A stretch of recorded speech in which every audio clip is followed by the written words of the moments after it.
10 jours après l'avènement de la République islamique, cette miséricorde s'abat sur l'Iran. Premier supplicié, le chef de l'armée de terre, suivi le 16 février par 4 généraux. Le 7 avril, ce sera au tour de l'ancien Premier ministre du Shah, Amir Abbas Oveïda.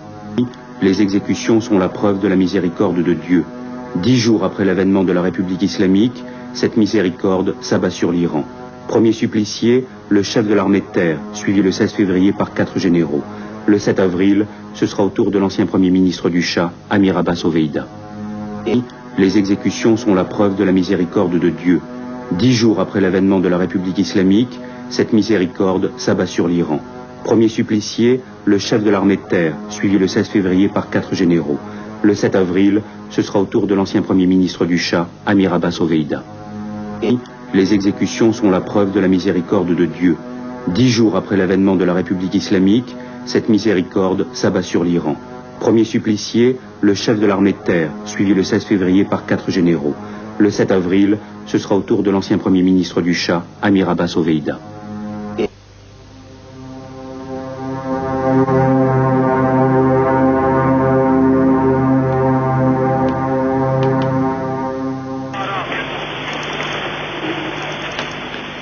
Sur les cendres du pouvoir impérial va se bâtir la République islamique.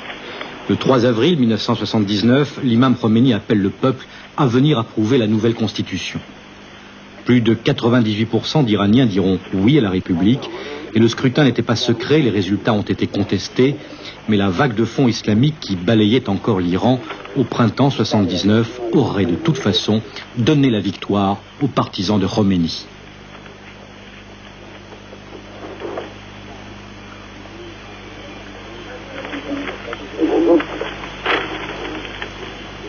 Ce vote venait ainsi consacrer l'imam comme guide de la révolution et l'islam comme modèle de gouvernement.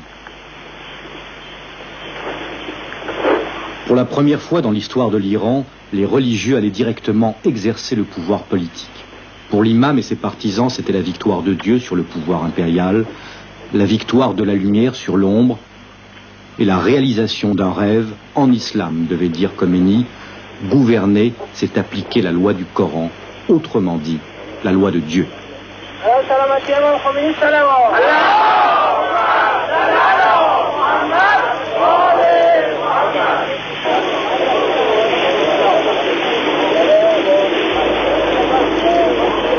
Mais l'islam au pouvoir, dans un pays où se côtoient les religions de toute l'Asie, va très vite devenir synonyme d'intolérance. L'Iran compte 300 000 chrétiens. Et s'ils n'ont pas tous dit non à l'islam, comme ce prêtre d'Ispahan, l'ayatollah Motaheri, abattu en pleine rue, l'ayatollah Taleghani, victime d'un infarctus.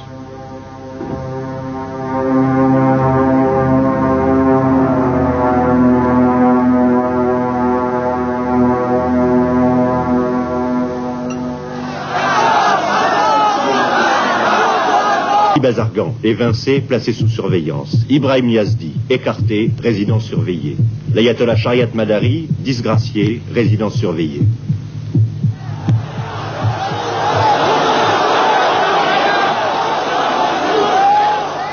L'affaire des otages, c'est en fait le début de la crise de confiance entre Bani Sadr et Khomeini. Car l'ayatollah se méfie de son ministre trop tourné vers l'Occident, pense-t-il, trop ouvert aux idées libérales. Bani Sadr président, la coalition des religieux et des conservateurs est contre. Elle sera pourtant tenue en échec par le suffrage universel qui porte Bani Sadr à la tête de la République islamique. C'est un premier succès, d'ailleurs sans lendemain, pour la démocratie en Iran.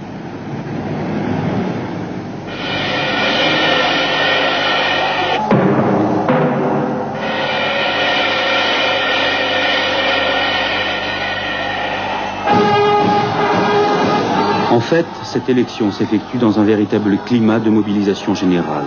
À Téhéran, mais aussi à Ispahan, comme c'est le cas sur ces images, des milliers et des milliers de volontaires défilent dans les rues, prêts à se battre en cas d'attaque américaine. À ce moment-là, la psychose d'un débarquement est à son comble. Tous les Iraniens en âge de porter une arme sont invités par décret de l'imam à rejoindre les centres d'entraînement qui s'ouvrent un peu partout dans le pays. Ce sont les Pasdaran, les gardiens de la révolution, qui sont chargés de superviser ces nouveaux combattants de la liberté, d'en faire de vrais soldats, même s'ils ne sont âgés que de 7 ou 8 ans.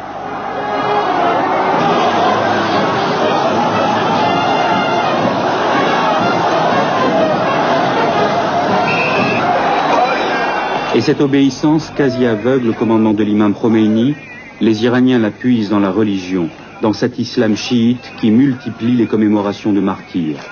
Le symbole de ce caractère résolument morbide, c'est l'Ashura, où durant 24 heures, des hommes vont se frapper la poitrine, se flageller à l'aide de lourdes chaînes pour célébrer la mort de l'imam Hussein dans le désert de Kerbala en 1252.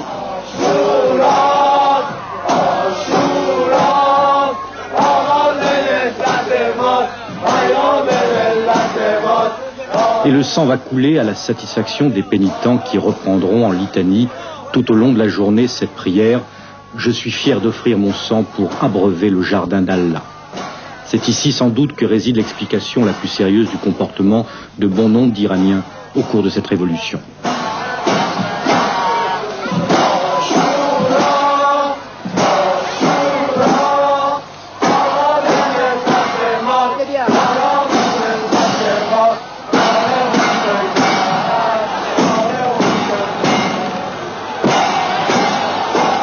Et les femmes ne sont pas oubliées, loin de là.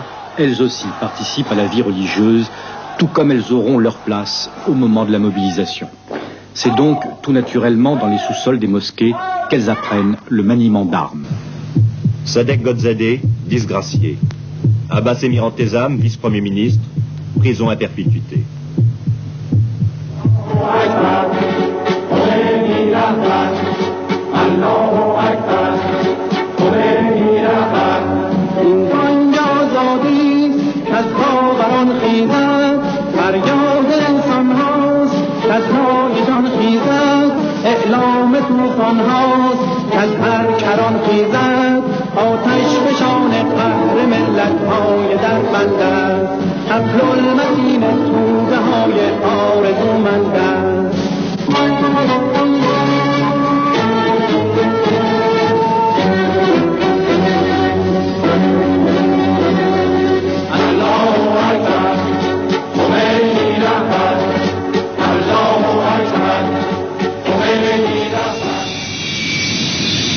Il aura fallu plus de 14 mois pour qu'un accord intervienne enfin sur la libération des otages.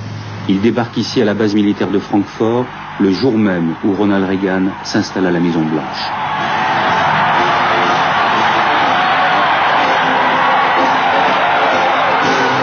Le gel des avoirs iraniens dans les banques américaines avait-il porté ses fruits? L'Iran islamique avait-il peur du nouveau président américain qui menaçait Téhéran de nouvelles sanctions et voulait utiliser la force pour libérer les otages? En ce 20 janvier 1981, personne ne se posait ces questions. L'Amérique, si longtemps bafouée retrouver ses fils, c'était un cadeau inespéré pour la nouvelle administration américaine. Hezbollahi, les hommes du Parti de Dieu, et les Moudjahidines, l'extrême gauche islamique.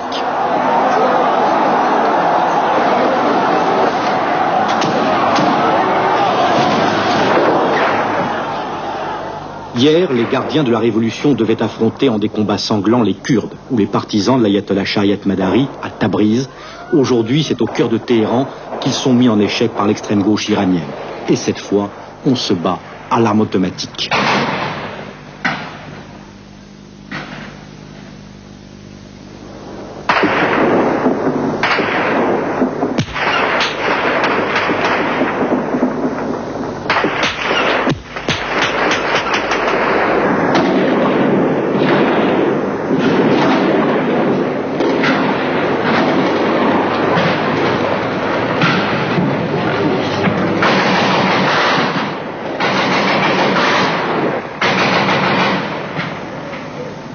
Ces hommes appartiennent aux Moudjahidines du peuple.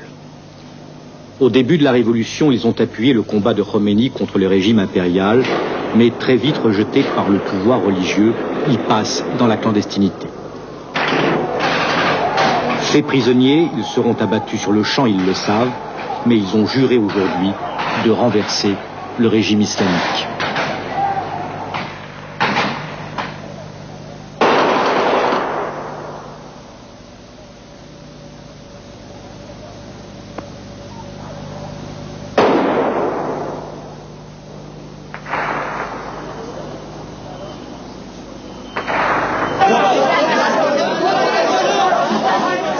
Et ce sont les Moudjahidines que l'on va d'abord accuser de l'attentat en plein centre de Téhéran, le dimanche 28 juillet 1981, qui va coûter la vie à 72 personnes et détruire entièrement le siège du PRI, le Parti de la République islamique.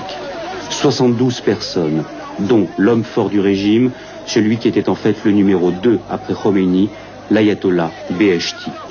Des décombres, après 24 heures de fouilles au bulldozer et à la pioche, on ressortira également les corps du ministre des Transports, du ministre de l'Énergie, celui des Postes et du Bien-être. Au total, 10 ministres et 23 députés qui trouvent la mort dans cet attentat, le parti religieux au pouvoir est décapité. Pour le régime, c'est la première déclaration de guerre. Désormais, la lutte contre l'extrême gauche va s'intensifier, même si cet attentat ne peut être l'œuvre que de professionnels parfaitement entraînés aux techniques des explosifs.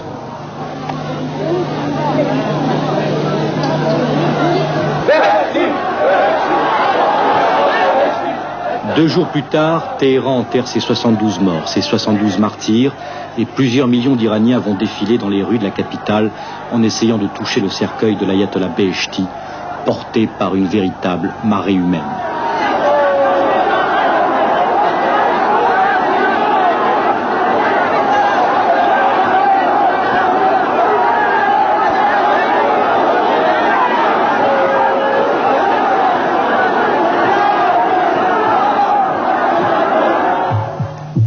Avec l'ayatollah Beheshti, c'est le dauphin de l'imam qui disparaît. 3 vedettes lance-missiles construites à Cherbourg et remises à la marine iranienne font route vers le port d'Abadan. Alors qu'elles se trouvent au large de l'Espagne, un commando d'une dizaine de personnes attaque et réussit à prendre le contrôle de l'une d'entre elles. Ainsi commence l'histoire de la Tabarzine.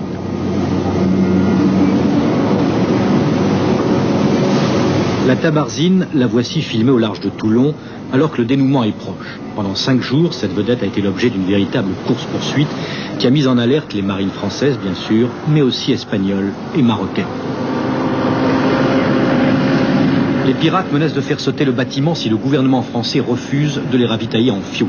Et il faudra plus de 10 heures de négociations pratiquement ininterrompues pour que le commando accepte d'abord de laisser débarquer les marins, restés fidèles à Khomeini, ensuite de se rendre aux autorités françaises qui leur accorderont le droit d'asile. Ainsi prend fin l'odyssée de la Tabarzine qui aura en tout cas permis à son commando d'atteindre l'objectif qui s'était fixé, à savoir faire parler de l'opposition iranienne, montrer au monde entier qu'elle existe et surtout qu'elle entend agir contre le régime islamique. L'organisation va s'en tenir au coup d'éclat de la Tabarzine ou est-ce que vous avez d'autres projets? Bien sûr, nous avons des autres projets plus importants, plus efficaces pour renverser totalement ce régime criminel de l'Iran qui tue tous les jours les enfants de 9 ans, de 8 ans. On ne peut pas rester comme ça, immobile ici. Mais je crois, dans quelque temps, pas trop loin d'ici, on va renverser ce régime très facilement. L'armée, c'est la seule solution pour résoudre le problème actuel de l'Iran. Vous pensez que l'armée iranienne actuelle est avec vous? Il y a entre 85 et 90% avec nous. Après des élections contestées, Ali Rajai devient le 2e président de la République islamique. C'est désormais un proche de l'imam, mais c'est aussi un mois plus tard la victime d'un incroyable attentat qui va continuer de saper le régime iranien.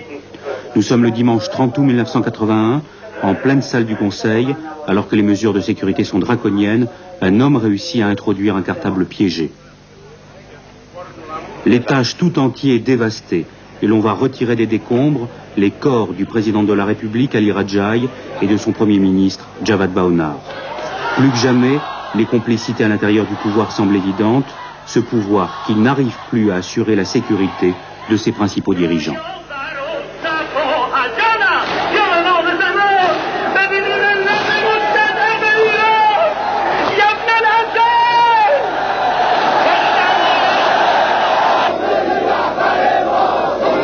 Et une nouvelle fois, les Iraniens, par centaines de milliers, se retrouveront au cimetière des martyrs pour accompagner le